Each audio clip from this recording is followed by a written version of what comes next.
Nama yang kedua dari Asma'il Husna adalah Ar-Rahman. Ar-Rahman seringkali kita maknai dengan Maha Pengasih. Nah, itu makna yang secara ringkas. Ar-Rahman yang Maha Pengasih. Walladzi an'ama bi jala'ilin ni'amil ladzi la yatasawwaru suduru jinsiha minal ibad. Ar-Rahman itu adalah yang mengasihkan nikmat-nikmat yang besar yang tidak mungkin bisa dilakukan oleh hamba-hambanya. Itu arti Ar-Rahman. Yang mengasihkan nikmat-nikmat yang besar yang tidak mungkin bisa dilakukan oleh hamba-hambanya. Nah, itu Ar-Rahman.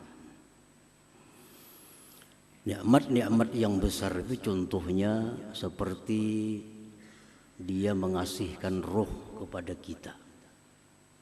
Nah, ini tidak akan bisa dilakukan oleh seorang hamba juga pun. Dia mengasihkan akal kepada kita. Dia mengasihkan iman kepada kita. Dan lain sebagainya. Segala macam nikmat yang dikasihkan kepada kita yang mana tidak bisa dilakukan oleh hamba-hambanya. Itulah Ar-Rahman. Oleh karena itu tidak dibolehkan seorang makhluk juga pun diberi nama dengan Ar-Rahman ini. Tidak dibolehkan. Itu mutlak hanya nama Tuhan, nama Allah Subhanahu wa ta'ala. Nah, para muhibbin rahimakumullah. Ar-Rahman itu adalah yang meliputi kebaikannya untuk orang beriman, untuk orang-orang kafir, untuk makhluk seluruhnya. Orang kafir itu bisa hidup, bisa senang karena Allah punya nama Ar-Rahman. Karena Ar-Rahman tadi adalah yang meliputi kebaikannya, baik terhadap orang yang beriman, orang-orang kafir, maupun makhluk yang lain. Oleh karena itu biasa di dalam doa disebut Ya Rahmanad Dunya wal Akhirah. Wahai Rahman yang pengasih baik di dunia maupun akhirat. Rahmanad Dunya wal Akhirah.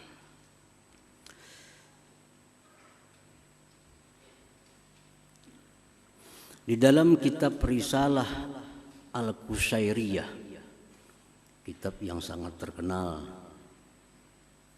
disebutkan wakila inna majusiyan istadhafa Ibrahim al-Khalil alaihi salam faqala lahu in aslamta adabtuk faqala al-majusi idza aslamtu fa ayyu minnah takunu laka alayya famarra al-majusi فأوحى الله إلى إبراهيم يا إبراهيم لم تطعمه إلا بتغييره دينه نحن منذ 70 سنة نطعمه على كفره فلو أضفته ليلة ماذا عليك فمر إبراهيم عليه السلام خلف المجوسي وأضافه فقال له المجوسي أي شيء كان السبب الذي بدا لك فذكر له ذلك فقال المجوسي أهكذا يعاملني ثم قال أعرض علي الإسلام فأسلم.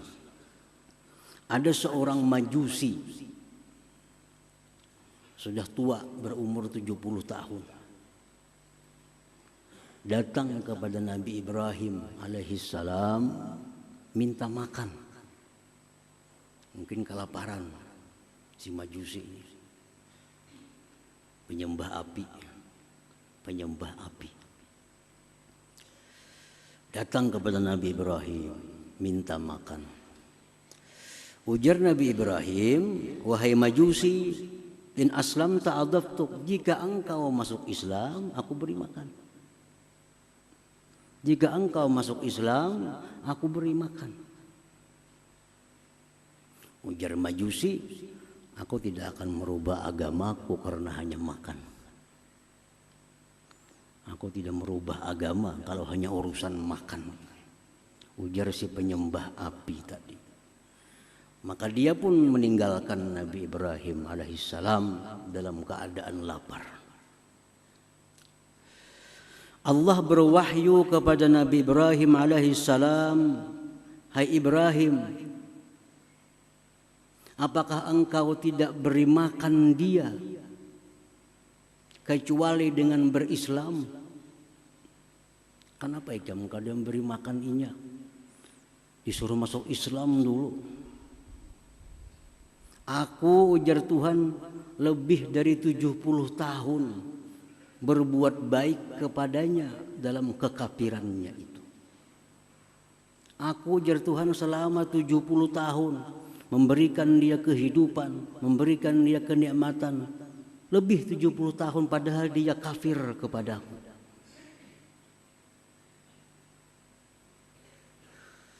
Andai kata engkau beri makan dia, tidak jadi persoalan bagi engkau, wahai Ibrahim. Nah, Ibrahim pun berlari mencari si Majusi tadi. Cari-cari Majusi, jadi bertamu lawan Majusi tadi. Wahai Majusi, kemari. Sekarang aku beri makan. Makan Majusi. Ujar Majusi, hai Ibrahim, kenapa ada perubahan seperti ini? Begitu cepat ada perubahan. Tadinya engkau tidak memberi makan kepadaku kalau belum Islam, sekarang langsung diberi makan. Ujar Nabi Ibrahim, Allah berwahyu kepadaku bahwa engkau ini sudah lebih 70 tahun kafir, tetap Allah berbuat baik kepada engkau. Sekarang aku disuruh untuk memberi makan kepada engkau ini. Ujar si Majusi, apakah demikian Allah itu kepadaku?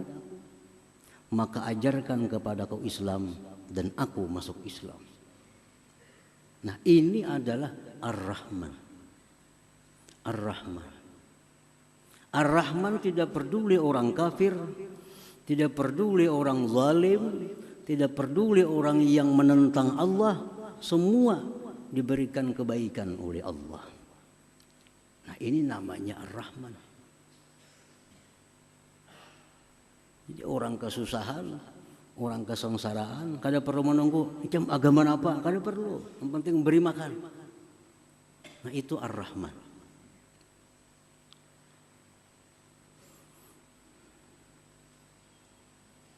Nah, ini disebut di dalam kitab Risalah Al-Qusyairiyah.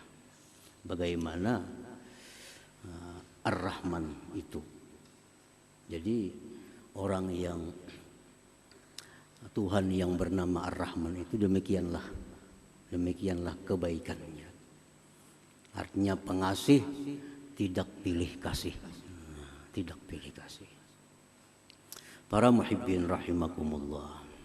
Ar-Rahman, Allah yang bernama Ar-Rahman mengasihkan nikmat-nikmat yang besar yang mana tidak bisa dilakukan oleh seorang hamba juga pun. Disebutkan dalam kitab Mafatihul Ghaib yang dikarang oleh Al-Imam Al-Fakhrur Razi. Hukiya an Ibrahim bin Adham annahu qala kuntu dhaifan li ba'dil qaum faqaddama al-ma'idah fanazala ghurabun wa salaba raghifa fattaba'tuhu ta'ajjuba fanazala fi ba'dit talal wa idza huwa birajulin muqayyad masdudil yadain fa'alqal ghurab dzalika ar-raghib ala wajhi. Ibrahim bin Adham, salah seorang yang dikenal waliullah dari Persia yang wafat tahun 162 Hijriah. Beliau berkisah, aku bertamu ke suatu kampung. Dihidangkan kepadaku beberapa potong roti. Tiba-tiba datang burung gagak menyambar roti, satu potong dari roti itu. Habis sambarnya terbang lagi burung gagak. Ujar Ibrahim bin Adham, aku merasa takjub. Ada apa burung gagak? Aku ikuti burung gagak itu. Sekalinya burung gagak itu turun di suatu semak-semak. Turun di sana. Aku datangi ke sana. Sekalinya di sana ada manusia yang terpasung, yang terikat kedua tangannya. Burung gagak itu yang memberi makan kepada manusia itu. Nah, yang demikian ini adalah diatur, dirancang oleh Tuhan yang namanya Ar-Rahman. Siapa yang bisa menyelamatkan manusia di tengah hutan? Seorang pun tidak ada yang tahu. Tapi Allah memberikan ilham kepada burung gagak, ambil itu roti, antar ke laki-laki yang dipasung itu, beri makan dia. Nah, ini Ar-Rahman, kasihnya Allah kepada manusia itu dengan cara yang demikian, yang tidak akan bisa dilakukan oleh manusia seperti yang demikian itu. Misalnya kita nyuruh burung ambil itu, kita beri makannya ke sana, ada yang bisa, kada bisa. Itu hanya Ar-Rahman. Nah, kemudian disambung oleh Imam Fakhrul Razi dalam bab Ar-Rahman itu, apa yang dikisahkan oleh Zunnun al-Misri, salah seorang yang dikenal waliullah di Mesir, yang wafat pada tahun 179 Hijriah. Ujar Zunnun al-Misri, aku berjalan ke sungai Nil. Begitu aku sampai di sungai Nil, ada kala yang besar berjalan cepat. Kala, aku iringi, kemana kala itu berjalan cepat. Sekalinya si kala ini berjalan cepat menuju bibir sungai Nil. Di sana ada seekor kuduk. Lalu si kala itu naik ke belakang kuduk. Kuduk berjalan di sungai. Aku ambil jukung, kapal kecil. Aku iringi, kemana kuduk tadi membawa kala. Terus diiringi sampai ke seberang. Si kala tadi turun dari belakang kuduk, berjalan cepat. Aku iringi, kemana kala itu berjalannya. Ternyata sampai ke sebuah pohon besar. Di sana ada manusia, seorang laki-laki yang sedang tidur. Dan di dekat laki-laki itu ada ular yang mau menerkam, menggigit si laki-laki itu. Ternyata ada ular.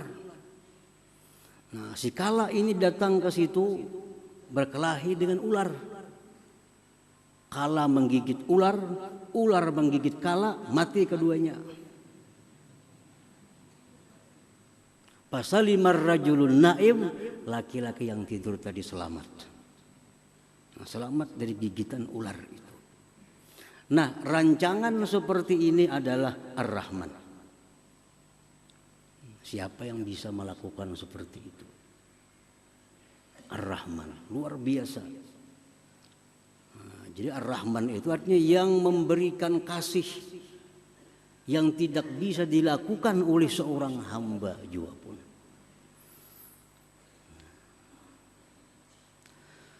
Para muhibbin rahimakumullah. Ar-Rahman huwa alladhi awsala khairatil hayy ilal mayyit Ar-Rahman itu yang menyampaikan kebaikan-kebaikan yang hidup kepada yang mati.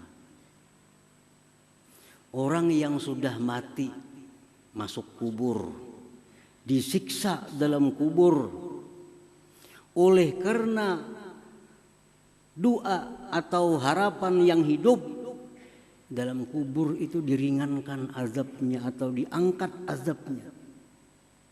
Nah, ini adalah Ar-Rahman. Ar-Rahman. Siapa manusia bisa? Orang di dalam kubur disiksa, siapa yang kau menyelamatkan? Kada kawa. Tapi orang yang dalam kubur itu disiksa, akhirnya diringankan siksanya, bahkan bisa diangkat. Itu adalah pekerjaannya Ar-Rahman ini. Dalam sebuah hadis disebutkan, marra Rasulullah sallallahu alaihi wasallam ala qabrain faqal innahuma la yu'azzaban wa ma yu'azzabani fi kabir amma hadza fakana la yastatiru min bawlih wa amma hadza fakana yamshi bin namimah thumma da'a bi asibin ratbin fashaqqahu bithnain fawarasa ala hadza wahida wa ala hadza wahida thumma qala la'allahu yukhaffafu anhuma ma lam yaybasa. Rasulullah SAW lewat di kota Madinah, ada dua kubur.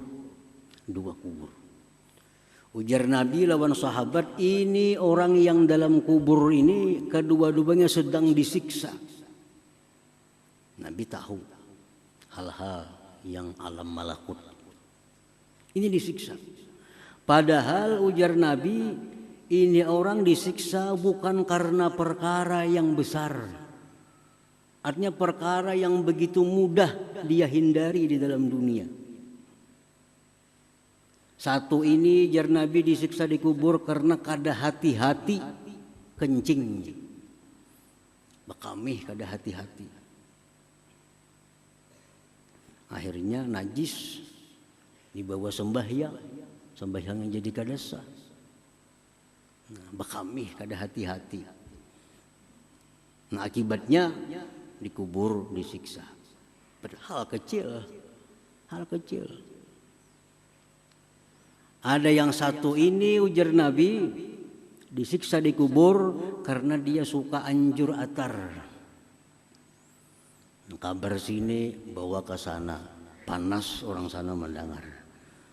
Bawa lagi ke sini, panas pulang orang sini mendengar. Jadi orang kada bertaguran, jadi bahwa gara-gara ini. Nah, ini orang dalam dunia hidupnya itu dikubur, disiksa aja, disiksa. Lalu Rasulullah SAW mengambil pelapah kurma yang masih basah. Sidin belah dua pelapah kurma itu, sidin tanam satu kubur di sini, sebelahnya di sini. Ujar Nabi, selama ini pelapah kurma ini masih basah, yang dalam kubur diringankan azabnya. Diringankan azabnya. Nah, selama pelapah kurma ini masih basah, yang di dalam kubur diringankan azabnya. Nah, ini Ar-Rahman. Ar-Rahman.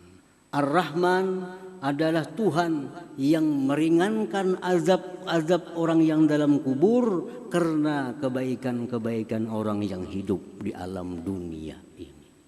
Nah, manusia kada bisa, kada kawa. Orang disiksa di kubur. Kalau kita membantu kada kawa. Kada bisa. Tapi Ar-Rahman bisa.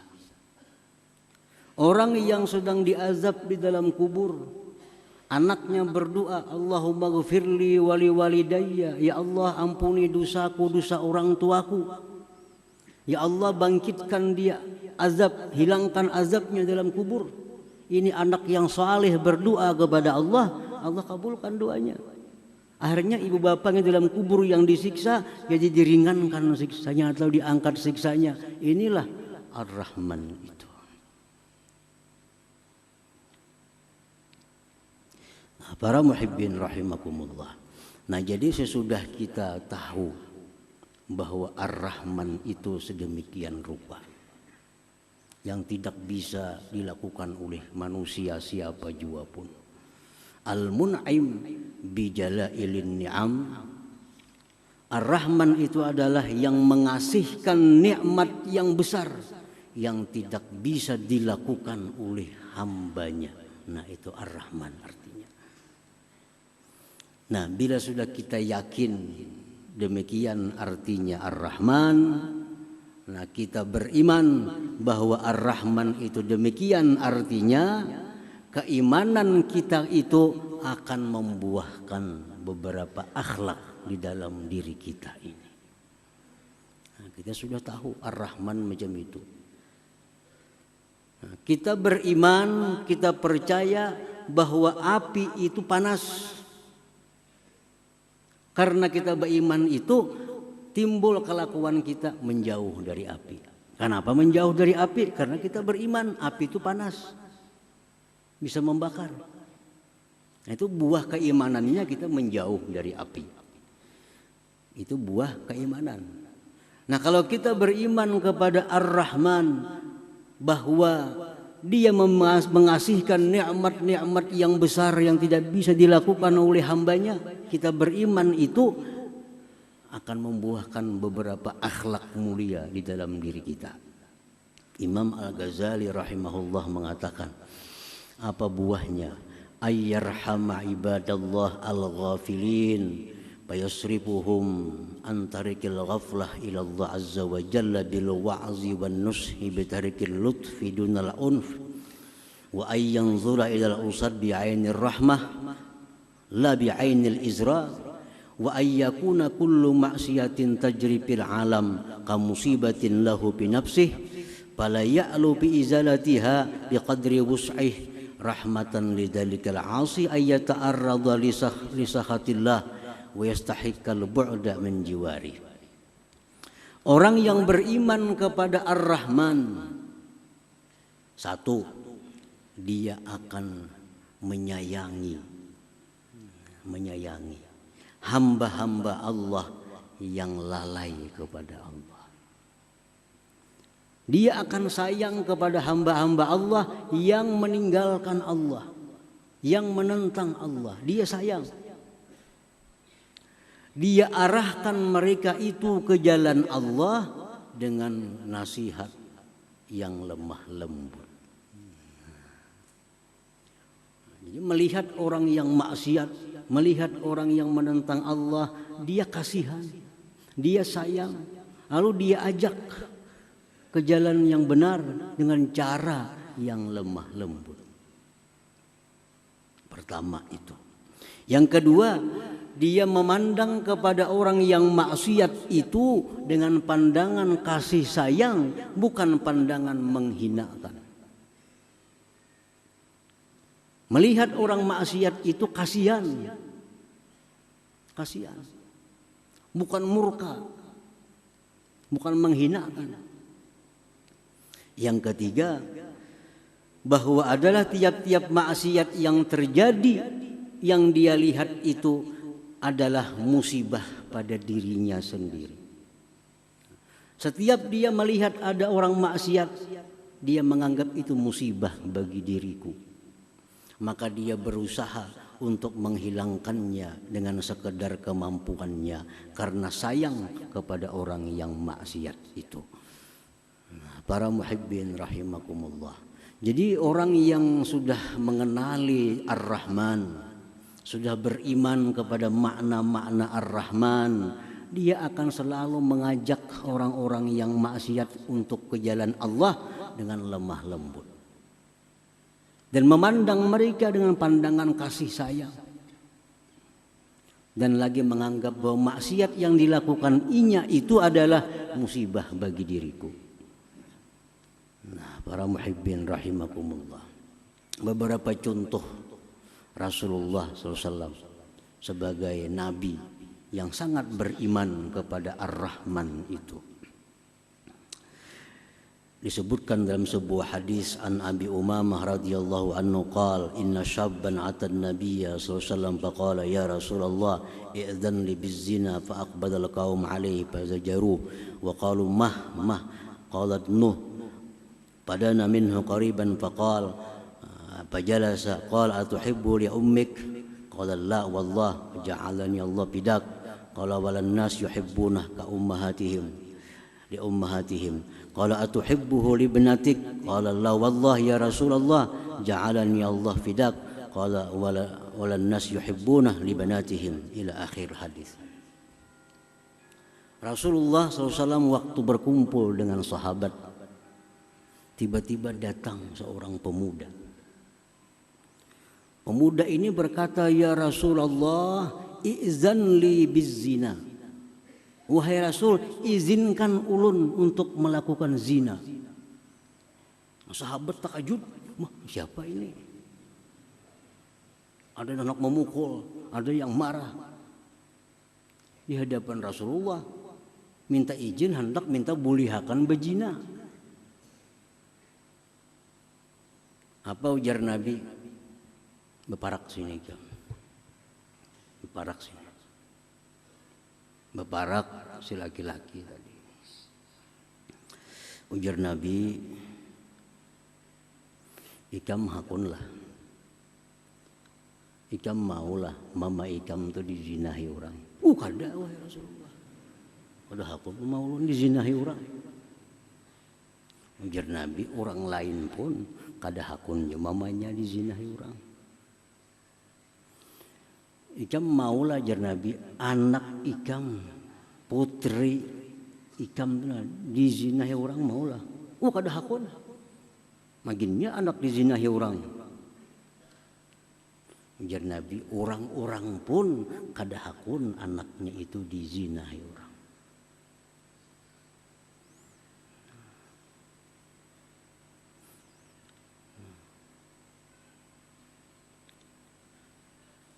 Ikam jar Nabi hakunlah acil ikam, ading abah ikam, ading mama ikam dizinahi orang. Kada hakun wahai Rasulullah. Jar Nabi orang gin kada hakun juga, orang lain pun kada mau juga acil-acilnya dizinahi orang. Lalu Rasulullah SAW meletakkan tangan kepada laki-laki tadi. Sidin doakan Allahumma tahhir qalbah waghfir dzambah wa hassin farjah. Ya Allah, bersihkan hati ini orang.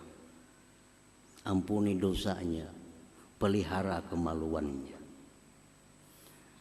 Laki-laki itu berkata, setelah aku keluar dari tempat itu, tidak ada sesuatu yang aku benci selain daripada zina itu. Nah, ini cara dakwahnya Rasulullah. Rasulullah beriman kepada Ar-Rahman. Lalu dakwah beliau agar kembali ke jalan Allah dengan cara yang demikian. Dengan cara yang lemah lembut dan cara mendoakan mereka agar dapat petunjuk, dapat hidayah oleh Allah Subhanahu wa taala. Demikian pula kita dakwah kita terutama dengan anak-anak kita, keluarga kita. Ya dakwah kita demikian. Kita ajak mereka dengan jalan yang lemah lembut agar mereka lurus. Jangan lupa mendoakan mereka. Doakan mereka agar selalu di jalan yang lurus. Para muhibbin rahimakumullah. Dikisahkan tentang seorang waliullah yang bernama Ma'ruf Al-Karhi yang wafat di abad 200 di kota Baghdad.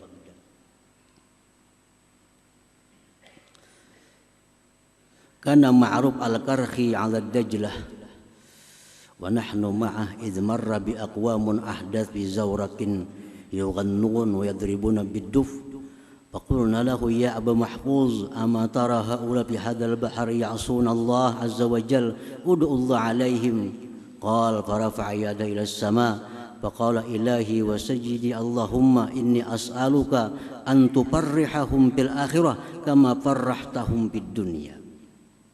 Ma'ruf Al-Karhi dengan murid-muridnya di tepi sungai Tigris di Baghdad. Di Baghdad itu ada dua sungai yang terkenal, satu sungai Furat, dua sungai Tigris atau Dajlah. Suatu hari beliau duduk di sungai, di tepi sungai itu dengan murid-muridnya. Tiba-tiba ada kapal lewat, isinya pemuda-pemuda main musik. Main musik di kapal, pemuda-pemudi. Ujar murid-muridnya, wahai Syekh, doakan dan tenggelam kapal itu.